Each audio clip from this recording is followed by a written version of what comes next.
সেই স্বাধীন বাংলাদেশে আমাদের প্রত্যাশা যে বাংলাদেশে যাতে আর কোনো স্বৈরাচারের জন্ম না হয়। 17 বছরের যে জঞ্জাল এটা একদিনে সাফ করা সম্ভব না। কোনো প্রতিহিংসা রাজনীতি আমরা দেখতে চাই না। বাংলাদেশ যে আজকে স্বৈরাচার মুক্ত হয়েছে, সেই স্বৈরাচার মুক্ত বাংলাদেশ গড়ার জন্য এবং এই স্বাধীন বাংলাদেশ গড়ার জন্য গত 17 বছর ধরে বাংলাদেশের জাতীয়তাবাদী আদর্শের নেতৃবৃন্দ, বাংলাদেশের সাধারণ মানুষ সকলে আন্দোলন করার ফসল হিসেবে এই জুলাই এবং আগস্টে বাংলাদেশের ছাত্র এবং জনতা যে গণ অভ্যুত্থান হয়েছে, সেই গণ অভ্যুত্থানে বাংলাদেশ নতুন ভাবে স্বাধীন হয়েছে। সেই স্বাধীন বাংলাদেশে আমাদের প্রত্যাশা যে বাংলাদেশে যাতে আর কোনো স্বৈরাচারের জন্ম না হয়।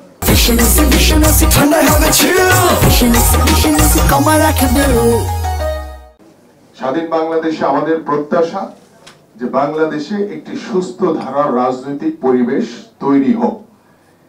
এখানে আমার এক ভাই বলেছেন যে 5 বছর পর পর ছাত্ররা কেন রক্ত দিবে। রক্ত 5 বছর পর পর দেওয়া লাগে না, রক্ত আমরা গত 17 বছর ধরে দিচ্ছি। আমাদের অনেক ভাইরা গুম খুন হত্যা হয়েছে, আপনারা সকলেই জানেন, সেটির ব্যাখ্যাতে আমি যাব না। আমার কথা হচ্ছে যে আমাদের জনগণের যে প্রত্যাশা, সেই প্রত্যাশাটা কি, যে বাংলাদেশের মানুষের প্রত্যেকটি যে রাজনৈতিক ভাবে আমাদের যে করণীয় আছে, রাজনৈতিক ব্যক্তিত্বরা কখনোই এখানে একটি পক্ষ করা করে ফেলছে। আমি দেখছি বারবার সকল বক্তারা রাজনীতিবিদদের উপরে চাপিয়ে দিচ্ছে। রাজনীতিবিদরা আপনাদের এই সমাজের, আমরা এই দেশের মানুষ হিসেবেই, জনগণের বন্ধু হিসেবেই আমরা কাজ করে থাকি। সেই জনগণের বন্ধু হিসেবে কাজ করতে গেলে রাজনীতিবিদ, সাধারণ মানুষ, বিভিন্ন যারা বুদ্ধিজীবী বা বিভিন্ন সুশীল সমাজ রয়েছে, তাদেরকে সকলে মিলে আমরা কাজ করতে চাই। কারণ গত 17 বছরের যে জঞ্জাল এটা একদিনে সাফ করা সম্ভব না। এটাকে সাফ করতে গেলে অন্তর্বর্তীকালীন সরকার তাদেরকে যৌক্তিক একটি সময় দিতে হবে, সেটা আমরাও চাই।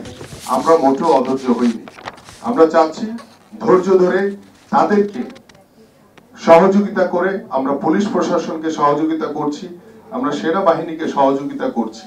আমরা এখানে বর্তমানে দেখা গেছে যে নব্য বিএনপি তৈরি হয়েছে। আজকে বাংলাদেশে যারা আনাচে কানাচে আওয়ামী লীগ করে, তারাও এখন বিএনপি হয়ে গেছে।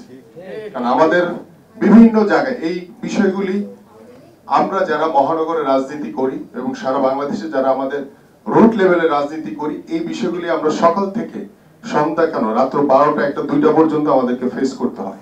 আমি এখানে আসার আগেও এই ধরনের বেশ কিছু প্রবলেম ফেস করে আসছি।